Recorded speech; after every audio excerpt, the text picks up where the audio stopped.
opportunity Mhm, Indonesia untuk dilirik oleh investor asing ini seperti apa, sejauh ini begitu mhm, yang Anda lihat, Pak Ahmad? ya. Jadi mungkin kalau kita balik, ke belakang sedikit ya, 5 tahun terakhir gitu ya.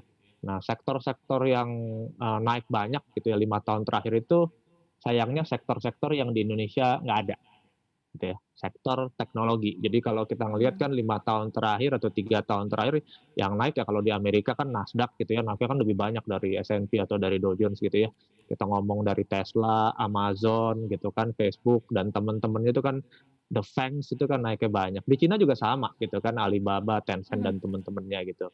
Nah, Indonesia termasuk juga negara-negara tetangga kita di Asia ini termasuk negara yang nggak punya tech sector yang listed di iya bursanya. iya Jadi iya, tech companies-nya ada, gitu ya, tech companies-nya ada, e-commerce-nya ada, tapi nggak listed di bursa.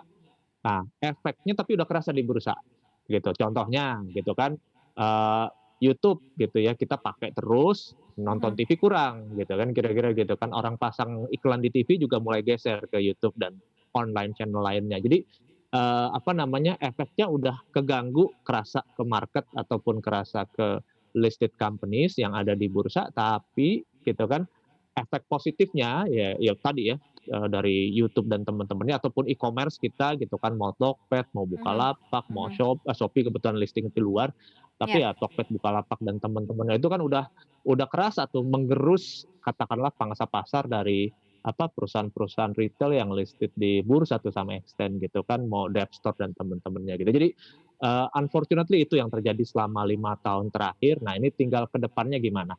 Kita mungkin, 2, 3 kuartal ke depan bisa ada, big tech listing di Indonesia, pelan-pelan juga mulai ada tech sektor yang masuk ke, di bursa kita gitu ya, listed baik mhm, backdoor maupun langsung. Kemudian juga tentunya balik ke, yang sektor tradisional. Nah, ini sektor tradisional pertumbuhannya seperti apa nih gitu ya. Tadi kita udah bahas perbankan, rasanya harusnya cukup cukup oke gitu ya. Terus juga kita ngelihat, recovery di sektor-sektor lain di luar perbankan mhm, juga ya mulai dari commodities gitu ya lumayan gitu kan. Kita juga ngelihat even yang, industrial kayak jalan tol juga sebenarnya kan recovery-nya cukup cukup bagus ya selama, katakanlah 6 7 bulan terakhir gitu ya. Jadi kalau kita ngelihat pas PSBB kan yang lewat iya, jalan tol Jasa Marga bisa turun 20-30%, sekarang hampir oke. balik normal. Jadi kalau kita pulang kantor sekarang udah macet lagi, kira-kira Itu gitu. dia. Pak Ahmad, berarti Jadi kalau seandainya nanti heeh, ada beberapa emiten, berbasis teknologi, tech sektor ini benar-benar tergarap baik begitu ya mhm. di market kita nih benar-benar bisa akan menjadi salah satu penopang penguatan IHSG secara signifikan ya, Anda melihatnya seperti apa?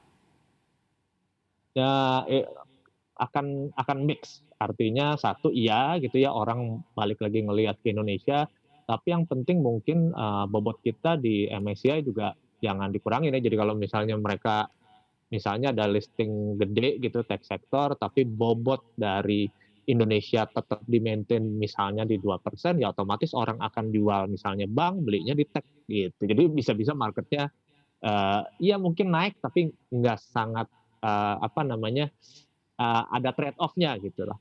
Mhm. Jadi poinnya sih mungkin tapi itu musti kita lihat lah 6 bulan sampai 12 bulan ke depan karena memang, apa namanya, rasanya sih, eee overall sih harusnya positif, tapi ya tadi ya, sedikit banyak tergantung dari, kenaikan, bobot kita di tadi, di bursa sorry, di indeks global maksudnya MSCI Global Market. Mhm. Jangan lupa untuk install aplikasi CNBC Indonesia yang tersedia di App Store dan Play Store dan ikuti terus perkembangan ekonomi bisnis terkini hanya di CNBC Indonesia Beyond Business.